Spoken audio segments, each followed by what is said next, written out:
दोस्तों, आज दुनिया के ताकतवर देशों के लिस्ट में शामिल भारत और अमेरिका के प्रमुख नेताओं की जान खतरे में है। भारत की बात की जाए तो प्रधानमंत्री मोदी जी की जान को खतरा है, वहीं दूसरी तरफ अमेरिका में नवनिर्वाचित डोनाल्ड ट्रंप की जान को खतरा है।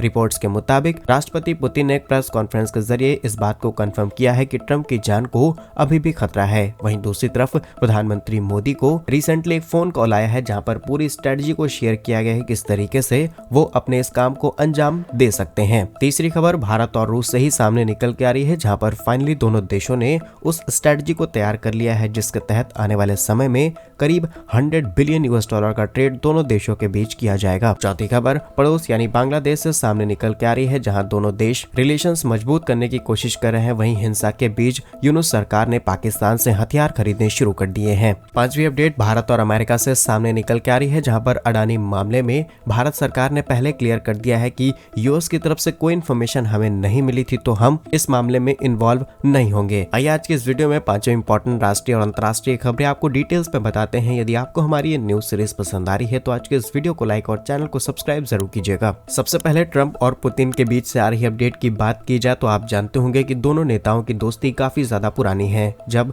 ट्रंप पावर में नहीं थे तब भी पुतिन और ट्रंप की फोन कॉल पर करीब 5 से 6 बार बातचीत हुई है और हम ये भी जानते हैं कि ट्रंप पर कई बार जानलेवा हमले किए गए। लेकिन रिसेंटली रूस के राष्ट्रपति व्लादिमीर पुतिन अपने एक बयान में कहते हैं कि नवनिर्वाचित राष्ट्रपति डोनाल्ड ट्रंप एक काफी ज्यादा इंटेलिजेंट पॉलिटिशियन है और वो जैसे ही अमेरिका की सत्ता को संभालेंगे आने वाले समय में इस युद्ध को रोकने में वो काफी हद तक अपना सहयोग देने वाले हैं। लेकिन इसी के साथ रूस ने एक और वार्निंग देते हुए कहा कि आज के समय में यूक्रेन जितना ज्यादा आक्रामक हो चुका है रूस को लेकर के अब रूस अपनी नई नई एडवांस मिसाइल्स और नए नए हथियारों को बॉर्डर्स पर तैनात करना शुरू कर चुका है। लास्ट वीडियोस में हम आपको सारी डिटेल्स बता चुके हैं, लेकिन इसी बीच एक ऐसी बात की अनाउंसमेंट की जाती है जो सबको हैरान कर देती है। असल में कजाकिस्तान के बीच पत्रकारों से बातचीत करते हुए पुतिन ने ट्रंप पर हुए हमलों का जिक्र किया। इसी के साथ बताया कि जुलाई महीने में किस तरीके से ट्रंप पर हमला किया जाता है, गोली उनके कान को छू करके निकल गई और अगर वो सही समय पर सही मूवमेंट ना लेते तो उनकी जान जा सकती थी। लेकिन पुतिन ने यह भी बताया कि ट्रंप की जान को अभी भी खतरा है।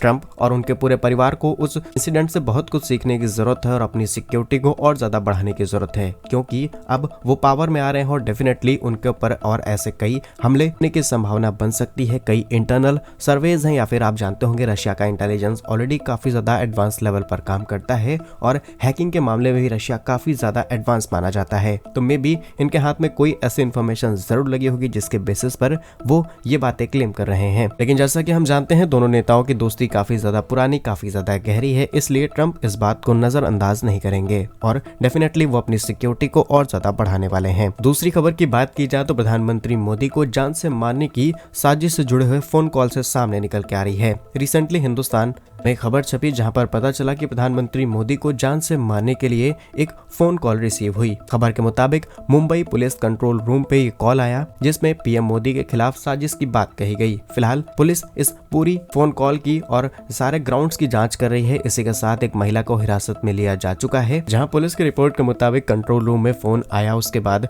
कॉलर ने पीएम मोदी का जिक्र किया। उसका दावा था कि पीएम मोदी को मारने का पूरा प्लान तैयार है, हथियार भी तैनात किए जा चुके हैं, बस सिर्फ एक क्लिक की देरी है। लेकिन सिर्फ इस कॉल के बेसिस पर पुलिस ने एफआईआर दर्ज कर ली और अब उसे ट्रेस किया जा रहा है और आंकड़ों के मुताबिक और एक महिला को हिरासत में लिया जा चुका है। कहा जा रहा है कि उसकी मानसिक स्थिति सही नहीं है, लेकिन यहाँ पर उस महिला को फंसाया भी जा सकता है। अभी इसके ऊपर एक डीप रिसर्च और इन्वेस्टिगेशन जरूर की जाएगी जिससे ये क्लियर हो सके कि एग्जैक्टली इसके पीछे कोई है या फिर नहीं। क्योंकि रिसेंटली पीएम मोदी का एक वीडियो काफी ज्यादा वायरल हुआ जहां पर उन्होंने बताया कि किस तरीके से जॉर्डन इजराइल ने उन्हें सम्मान दिया जबकि वो फलस्तीन जा रहे थे। लेकिन इजराइल की बात की जाए तो इजराइल और फलस्तीन का मुद्दा कितना ज्यादा गर्म है, इसके बावजूद भी पीएम मोदी की रिस्पेक्ट की जा रही है। लेकिन इसी बीच पीएम मोदी कहते हैं कि मैं जब अपना जिक्र कर रहा हूँ तो यहाँ पर मेरा इंटेंशन मैं नहीं बल्कि मेरा देश है। जानते होंगे फलस्तीन का सपोर्ट कहाँ से किया जा रहा है और इसमें वही देश डायरेक्टली इन्वॉल्व है जिसने ट्रंप को मारने की कोशिश की थी। तो अगर आप इन सारी चीजों को लिंक करके देखेंगे तो प्रॉपर आपको एक स्ट्रक्चर मिल जाएगा। फिलहाल के लिए अभी इस बात को जांच पर रखा गया है। नेक्स्ट इंपॉर्टेंट अपडेट की बात की जाए तो भारत भारत और रूस से सामने निकल के आ रही है, जहां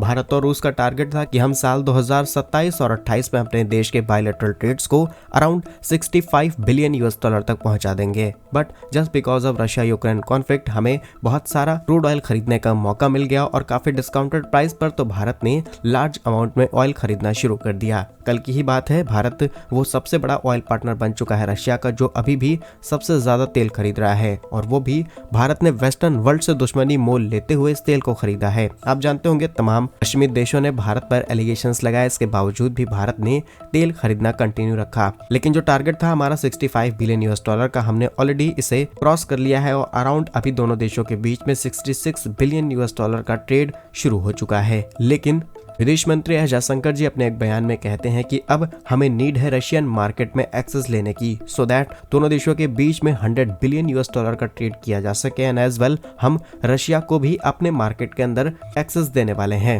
मे बी इन फ्यूचर दोनों देशों के बीच में कई फ्री ट्रेड एग्रीमेंट्स किए जा सकते हैं, कई नए रूट्स डिस्कवर किए जा सकते हैं, जिससे डायरेक्ट कनेक्टिविटी हो बायलैटरल ट्रेड्स को और ज्यादा बढ़ाने के लिए। रशिया भारत के अंदर एक इंपॉर्टेंट डिफेंस प्रोडक्शन हाउस को भी सेटअप कर सकता है, क्योंकि भारत अलग अलग देशों को हथियार एक्सपोर्ट करना शुरू कर चुका है। लेकिन इसका एक स्ट्रॉन्ग रीजन और भी है कि भारत से आज ब्रह्मोस मिसाइल हो या फिर अलग अलग एयर डिफेंस सिस्टम, आज मिडिल ईस्ट हो या फिर आसियान कंट्रीज, यहाँ पर डिमांड काफी ज्यादा बढ़ चुकी है। तो रशिया अगर भारत के अंदर इनका प्रोडक्शन करेगा तो डायरेक्टली सी रूट कनेक्टिविटी से हम इन्हें फास्ट एक्सपोर्ट कर पाएंगे। तो ओवरऑल इससे न सिर्फ रशिया को फायदा होगा बल्कि भारत को भी काफी बड़े फायदे देखने को मिलेंगे। तो क्या आपके हिसाब से रशिया को भारत को एक्सेस देना चाहिए या फिर नहीं? कमेंट्स में अपनी राय जरूर बताइएगा। नेक्स्ट इंपॉर्टेंट अपडेट की बात की जाए तो ये बांग्लादेश से सामने निकल के आ रही है। आप जानते होंगे बांग्लादेश के अंदर किस तरीके से स्कॉन को बैन करना, उसके अलावा और इस समय पूरे देश के अंदर अशांति और हिंसा बढ़ चुकी है, खासकर अल्पसंख्यकों के खिलाफ जिस तरीके का भेदभाव हमें देखने को मिल रहा है, इससे किसी भी हालत में दोनों देशों के बीच रिश्तों में सुधार